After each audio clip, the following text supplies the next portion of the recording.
on me, and also 1 Corinthians 11. A woman must not wear men's clothing, nor a man wear women's clothing, for the Lord your God detests anyone who does this.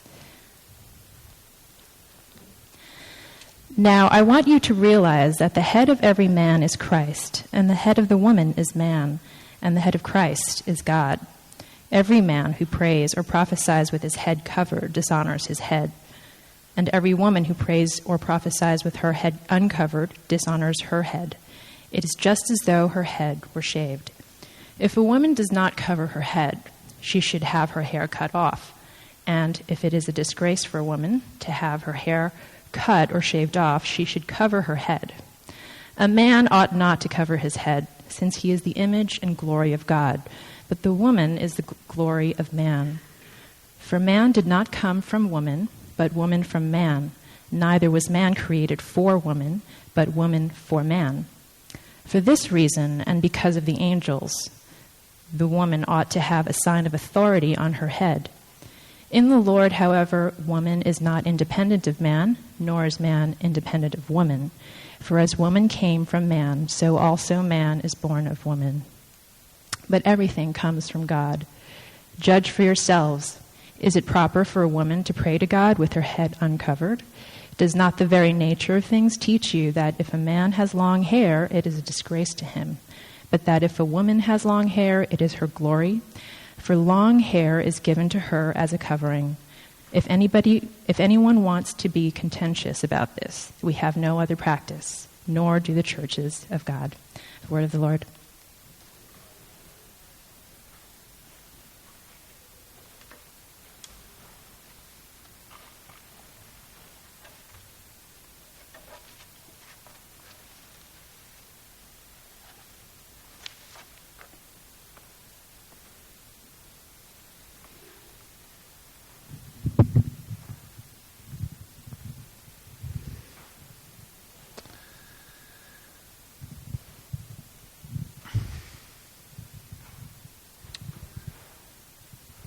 Dear Village Church, there are, in every generation of folks, people whose job it is to draw outside the lines. There are those always among us who are bothered by convention, bothered by rules, who want to question the status quo. I have a name for these people. I call them artists. One time, my wife went to art school at Yale University. So she was up in New Haven. And one time, the art department would try to get people in to speak. And so one time, they brought up, for these young art students, this artist who was living in Greenwich Village and was a practicing working artist. His name was Arakawa. This was back in the early 80s. And he brought this artist up. They brought this artist up to tell these young art students what it was like. And this artist just did not fit the mold. So he got up there, and I want to try to imitate a little bit of the way he sounded, so to convey the intensity with which you experienced this fellow. He came up there and he told them, I become artist because I don't want to die. Now, art students are somewhat shocked by this. He was a very intense fellow, very candid, very honest, in a refreshing honesty. But my wife was very shocked. And then he said, before artist, I wanted to become a doctor because I want to create a monster. My wife was thinking at this point, maybe he should try parenthood. She didn't know what to think. Then he said, what do I want to do in my art? I want to make something that does this to you. That does this to you. Now, I think Arakawa was the quintessential artist, by my definition. He existed to push the envelope. With every fiber of his being, he was there to move outside the lines, to break it open, to do it differently. That's what his life was about. And, you don't find artists, by this definition, just in art. You find them doing other things. You find them in other occupations. And they're in that occupation trying to break it open, trying to do it differently, questioning convention, coloring outside the lines, breaking the rules. And for those folks, it makes them feel alive to be doing this. And if you feel like that, I cannot tell you how much I appreciate you. And in this church of misfit toys, you are welcome. I hope that you believe me when I say I just love you. And I hope that in this church you will find an appreciation of your calling in life. But I have to pose a question for us this morning, even for those of us who go outside the lines. Are there lines in the universe that you may not color outside of? Are there rules that you must respect? Are there certain lines that you just got to stay in? And that you'll hurt yourself and others if you go outside of? Well, Deuteronomy 22:5 says yes, that there are. That we've been looking over these 2 weeks now, the second week. We're looking at a scriptural text here about making a purposeful distinction. And in this list of laws in chapter 22 that call us to make distinctions, we saw last week that this one stood out as a division that God felt particularly strong about keeping. This difference between men and women. We saw that the potentially offensive line, that God detests this practice of stepping across these boundaries, is the very reason it's a rule not to break. Because this verse tells you that it's not just a rule you're dealing with, it's a person. There's a person who stands behind the rule. If it were just a rule, then yeah, why not experiment? Break it. But there's not a rule. There's a person behind it, and he has passion about this. And his passion is to spare you a sad lifetime of trying to make for yourself lines that subtract from your humanity. Now, some people try to speculate about this law. They say, well, maybe this is not a universal moral requirement that's being made. Maybe it's something that was just spoken against what other religions were doing at the time. Maybe some other religions had this kind of practice in them, cross-dressing.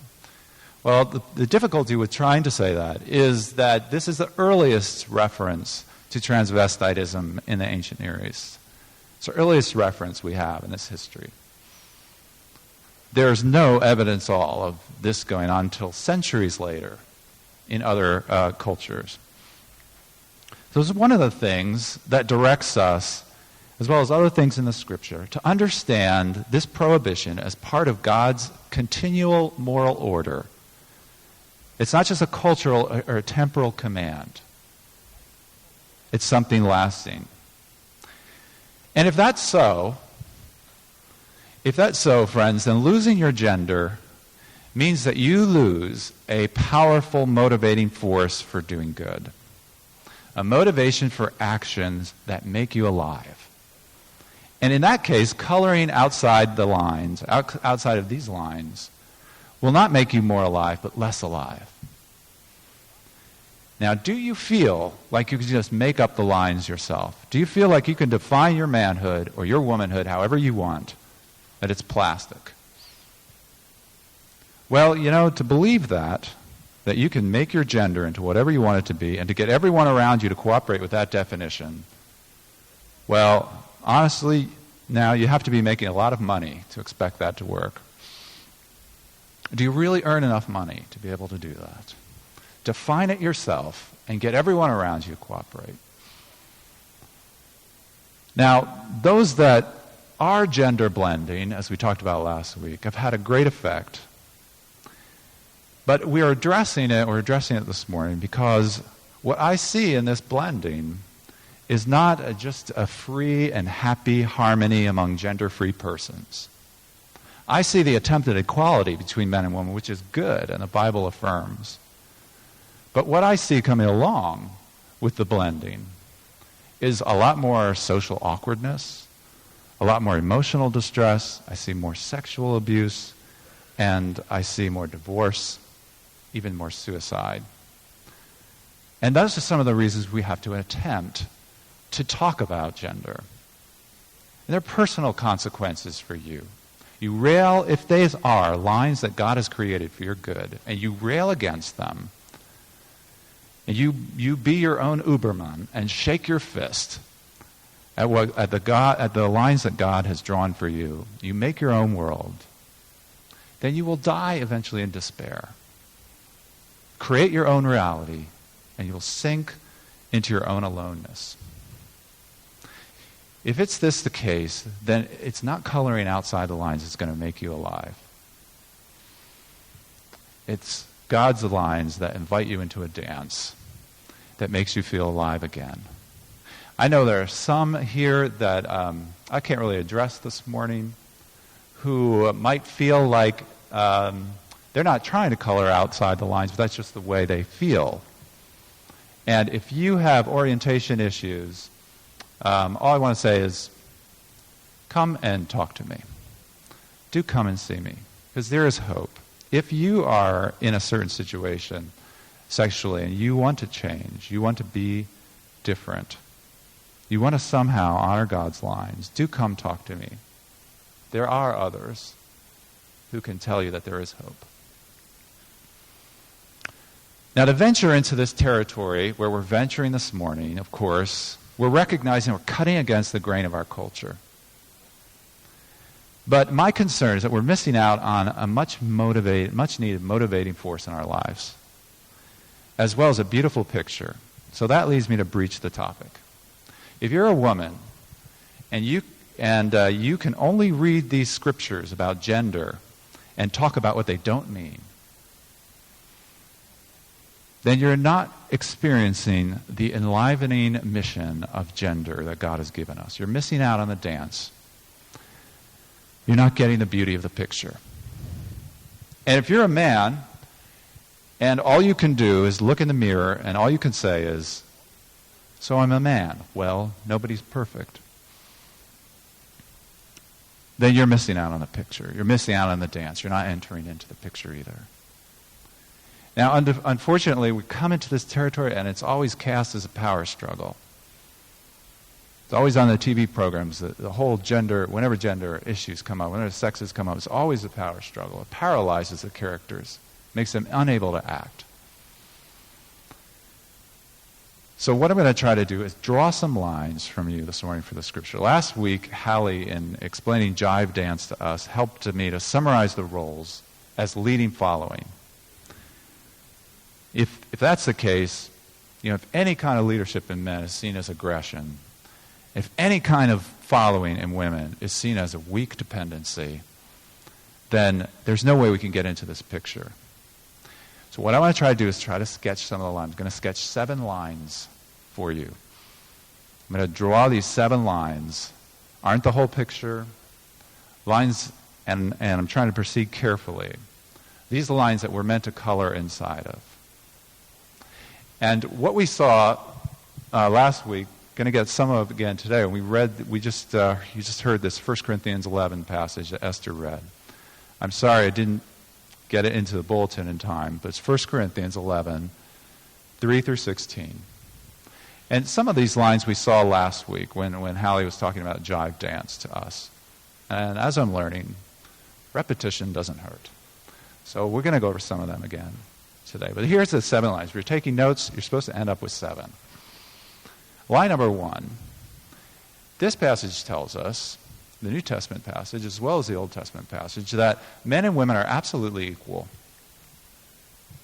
And, what we see, one way to stress the equality of men and women is by erasing any unique significance of men and maleness and femaleness. It's a tremendous amount of envelope pushing envelope pushing energy goes into erasing this distinction today. The Bible affirms our equality, but in a different way. The Bible does it by saying we are different, but we're both out of God. So Paul says this in his way. He says, woman comes out of man, man is born of woman. They come out of each other, but all things come from God. The all things is what? Is maleness and femaleness. Because that's all it is. That completes the set. All things come out of God. He's saying that the reason why we're equal is that both are image bearers. Men and women, by themselves, are bearers of God's image. Line number 2. The Corinthians passage is not talking about marriage, which shows us that the gender roles are there, even outside of marriage. And this is good news to half of us in the village church. 50% of us are single here. It's good to know that you are a man, even if you're not married, that you don't have to be married to be a woman, that this is something that we can think about. We can think about the sexes even outside of this marriage covenant that goes on. So these are gender roles that are there with us. We see them intensely in marriage. They're there with us even in other relationships in our lives. Line number 3, a gender is defined in complement to the other gender. So Paul says in verse 11, a woman is not independent of man. Man needs women, and vice versa, back and forth. Man needs women to exhibit manhood, as we were talking about last week. Women needs men to exhibit womanhood in various relationships. Okay? So there's a complement, a necessary complement to the definition. That's where the definition takes place. It's line number 3. Line number 4, we saw so beautifully last week. As a woman and man focus on their individual roles for the sake of the dance, the beauty of the dance overshadows both. There's something much bigger that's being proclaimed, that's going on here. The way that Paul talks about it in this passage shows us that's the case. Now, line number 5 is the main line.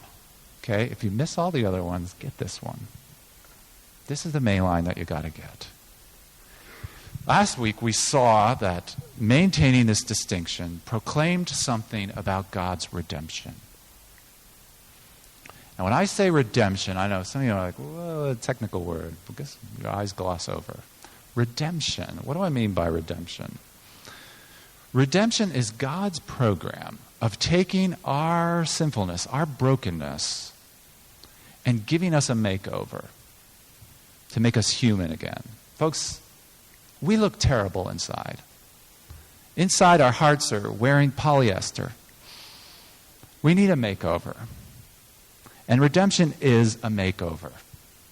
And the name of this show is The Divine Eye for the Broken Guy. That's all a redemption is. It's a makeover. It's a makeover on the inside. And the glory of coloring inside these lines is that by assuming our God-given roles, we're painting a picture of Jesus Christ and his glorious church. And that is line number 5, the main line that Paul relates to the man to Christ as he starts out in this passage. And showing that the picture that we are to draw in our relationships to the opposite gender are to show forth the precious truths of Christ's action towards the church and the church's affirmation of Christ in those actions. It's about Christ and the church. If Christ is the head of man, as Paul puts it, then we must grasp the good news of Jesus Christ to get to the beauty of the lines of the sexes. We have to grasp that. We have to grasp what he did for us in order to see genders aright. We don't grasp that, it doesn't make sense. Paul is saying you cannot get to the meaning of your gender, even as a single person, without grasping that Jesus Christ came as our head. He initiated a dance of redemption in which he came and he died for us to reconcile us to God. While we were running, some of us still running, in the opposite direction, as hard as we could. And friends, that's what it means to say we need a makeover. His eye looked ahead at what we could be, and then he paid for it all. All expenses paid, to make us well decorated on the inside. And he just stepped up to us to do that. And he led by sacrifice for those whom he calls. And because of that, we can respond and glory in that headship as the church. You've got to get that line. You've got to enjoy that line. You've got to glory in that line to see the other lines aright. So, it leads us to line number 6. There is an asymmetry in the roles, a difference in the shape of the callings of men and women to draw out the beauty of that picture. The point is the picture. Right? Remember that was line 4. Last week we saw them summarized as follower and leader, equally skilled as dancers. This week, 1 Corinthians 11, Paul calls it headship and glory. There's an authority, there's a headship to the male role, a glory to the female role. Now, without sidestepping this reality, I would proceed very carefully about this import. There are implications that this does not have for initiation, for jobs that women can have, things like that. We can talk about this as much as you like. We're going to have a combined QA this morning. I'm going to ask my wife to join us to take your questions, your objections, your comments. And we're going to do that somewhere in this building. After the service, we're going to try to get it started right away because of other things that are going on. But then, if you could take these roles, as a man who's thinking like Christ in his thinking, how can I take charge in a way appropriate to this relationship that addresses the woman's need, including finding out what the need is, of course. And the woman in the picture will be thinking, how can I act to help this man be like Christ in his headship, to be godly in relation to myself and to others? Now, I could talk most about this as a man, of course. When I accept the lines of gender for me, I find that I feel alive. I find that in myself, when I recognize gender, I realize that my manhood gives me a responsibility to the women around me. It quickens me. It quickens me to do things I need to do in the various relationships that I have. It gives me a reason to take responsibility as Christ did, to lead, to protect, to provide, where before there's only selfishness and lethargy. You know, I get instead a sense of responsibility. And this will happen if you accept your gender. It will affect how you talk about women. It will affect your concern for the marriages around you. It will affect the way that you react and relate to pornography. Okay? Americans spend $8 to $10 billion a year on pornography. 25 million Americans visit a cybersex site for 1 to 10 hours each week. That's 25 million. Billions and billions of dollars into this industry. And there's, the sexual abuse that comes along with that. You want to curb pornography and sexual abuse of women and the treatment of women as objects. Give men back their manhood. Their real manhood. This kind of manhood. Now, I don't have a problem with porn, but I can recognize the same dynamic in my own self and the subway. If I don't have Christ's calling toward the women around me, then, friends, I do not have the energy to get up out of my seat for somebody else. I don't have the energy to give up my seat. And women don't even come onto my radar screen unless their skirt's a little too high.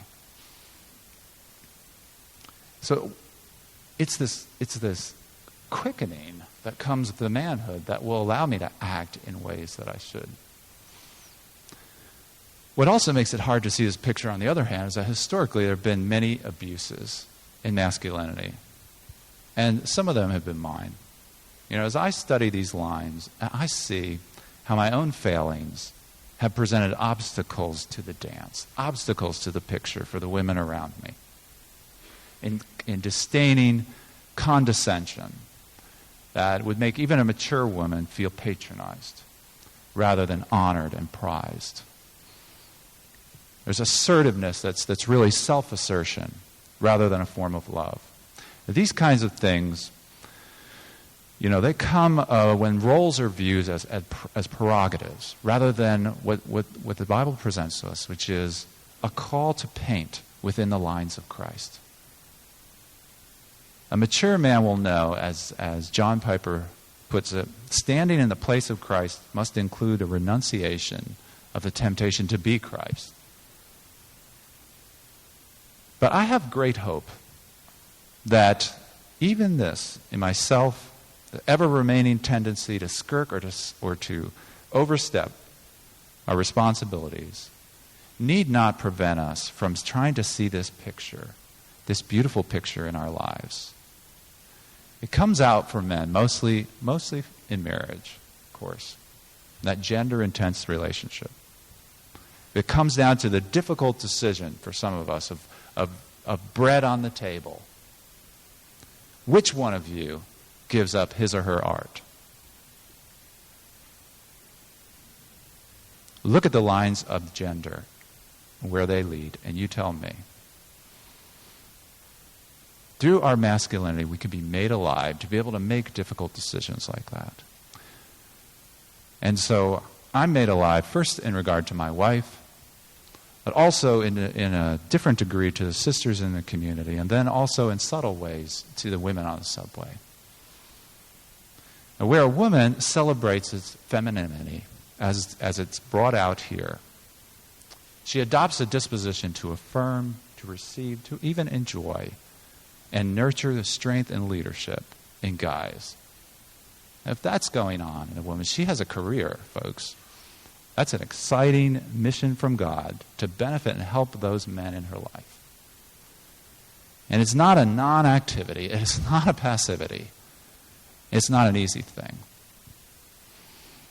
Again, primarily to her husband, if married, and then in lesser ways, appropriate to other relationships. Even as a single woman, if you're not spending a lot of time around men, or as a single man, you're not spending a lot of time around women, as a disposition, as a readiness, your maleness, your femaleness would come through in this way. So that's line number 6. This leads us to line number 7. The line that's really brought out strongly in both passages, especially in the Deuteronomy passage, but also in the Corinthians passage, and it's really a key to understanding what the main thing Paul is trying to say in that passage. The 7th line is that gender is culturally determined. As gender is not culturally determined, but it's culturally mitigated. I'm going to tell you what I mean by that. Gender is not culturally determined, but it's culturally mitigated. It is always bound up and expressed through culture. That's why we always have to proceed so carefully in deciding about individual practices. So Paul says in 1 Corinthians 11, the nature of things, or nature he uses, and he uses this word nature, he's not talking about our conception of kind of post-enlightenment nature, He's talking about the nature of things, what makes you feel natural, what feels natural to you. He says, does not nature teach you that for a man to wear long hair is degrading to him? He asks that question. Now, Paul's not saying here that long hair on a man is sinful or that long hair is wrong. He's asking us to recognize that there are things that feel natural to us in our culture. What you feel is currently natural, and that is expressed in cultural forms. And even those things make a distinction between a man and a woman. So Paul's saying, like in our times, men wear short hair, women wear long hair. So doesn't it say something to you that regardless of what the custom is, that a man feels ashamed in violating that custom? He's trying to reason with you inside your culture, inside their culture. Paul wouldn't say that today. I doubt very much he would say it that way. He would say probably something like, well, doesn't a man who wears a skirt to a business meeting feel ashamed? Yes, right? No matter how good his legs are. Paul wouldn't say that in Scotland, right? But he would say it here. Doesn't a man who wears a skirt to a business meeting feel ashamed? Doesn't that tell you something? That there are things that feel natural to you within your culture, that even so, whatever your culture is, they make a distinction between male and femaleness. Because there is gender, and it will always come out in various cultural distinctions.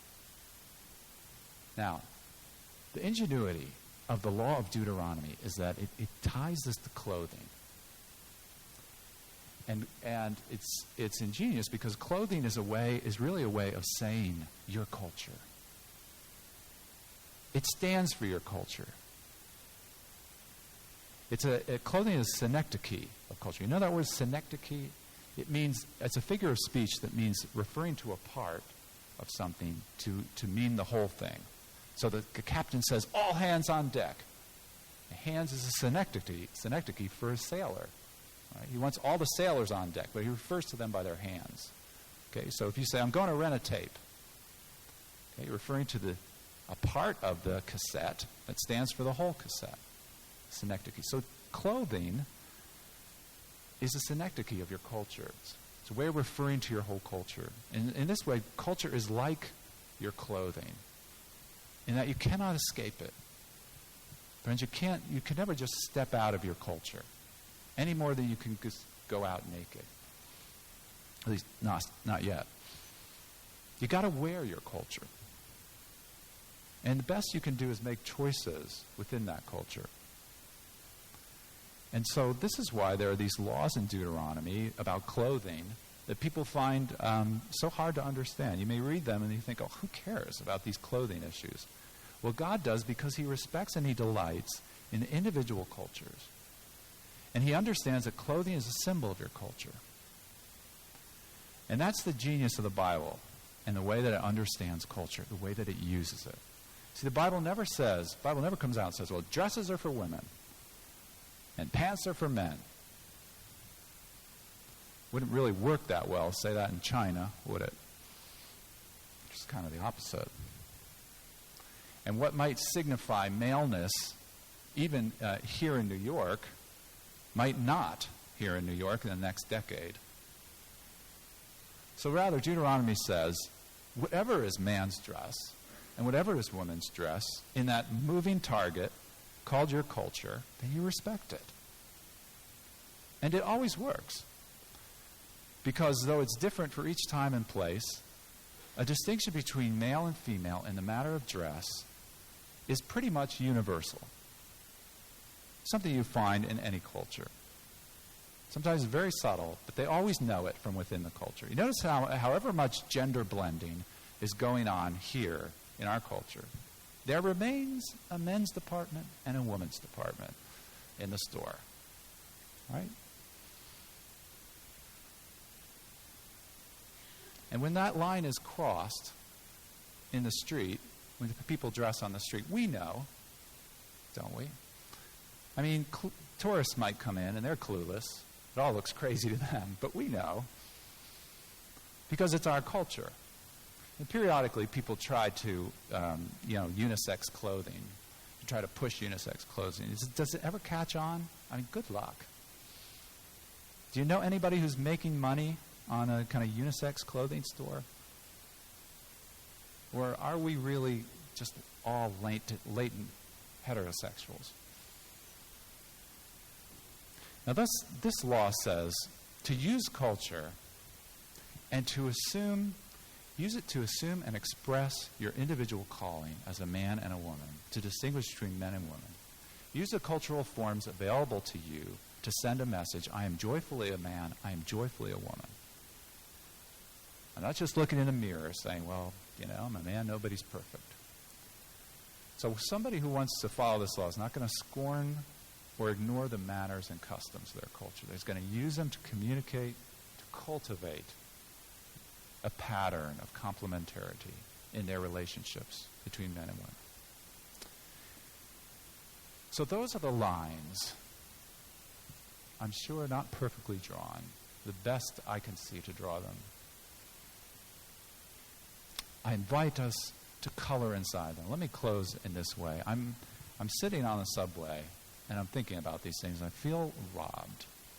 I'm saying, I feel robbed. I feel like living in my current climate makes me lazy. I sit on my fat duff, and I'm immobile. I'm insensitive to the needs of the women in whom I'm in relationship or even casual relationship around me. I'm sitting here thinking about this, and I notice, categorically to where I'm sitting, over my book, that there are two women there, and they're having trouble.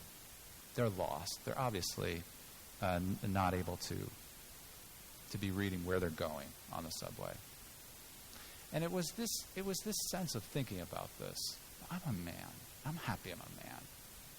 That got me to get up and walk over, to overcome the feeling that, they're going to think I'm trying to pick them up. To overcome my own desire to, I want to read my book. And say, you look lost. Is there anything I can do to help you? They're like, well, they told us that it would be very easy to get around on the subway. I said, it's only easy after you've lived here a while. Where are you trying to go? They're trying to go here. I said, I could get off at that stop. Let me just take you off. And once we get off, there are a lot of different stairways to go up to get to the right place. Just come and follow me. We walked them up to the top and said, just go around the corner here, point you down the street. That's where you're going. I said, thank you. I walked away, and I felt more alive. I felt more alive. Now, you may say as a woman, I don't need a man to do things for me. I'm a single woman who's survived on her own for quite a while now, in New York, no less. Thank you very much. Who are you to tell me that I need men to complement to whom I define my womanhood? How dare you? And if you want to say that to me, you can come and say it to me in Q&A with my wife next to me. All I can say is I got to filter that through the other side of the compliment. I don't feel like I need women to sacrifice my time for, sacrifice my life for, to be a man. I don't feel that way. But I've come to recognize that feeling in me as misleading. I find that I do need you. I cannot be a man without adopting a caring for, a provision-making, a protecting attitude toward the women around me. And if I don't have that, I am left with my own selfishness. We both miss the picture. So as I said, if Deuteronomy is right, then erasing this line would be something that make us less human, not more. Make us less alive, giving us less energy to be who we were meant to be. You want to feel exotic and alive? Get made over by Christ. And then you can push this envelope within the lines. Own your gender. Color inside the lines of Jesus. And explore the uncharted mystery of Christ and the church. Amen. Would you stand with me now? Please.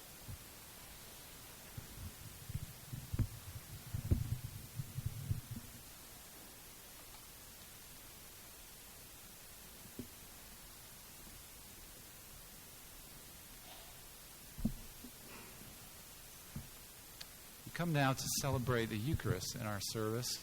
It's a time of enjoying and drinking in, literally drinking in, what Christ has done for us. The amazing way that he has led, has become our head. The Lord be with you. Lift up your hearts. Let us give thanks to the Lord our God. It is right and our greatest joy to give you thanks and praise, O God, because in our running away, you came, O Lord, and established a plan to make us over. In our ugliness, Lord, you made us beautiful. And you expressed a commitment that was just unheard of toward us, to secure us, perfect us, until we reach you in the end to be your bride. And for that, we join our voices with all the choirs of heaven in their unending hymn of praise.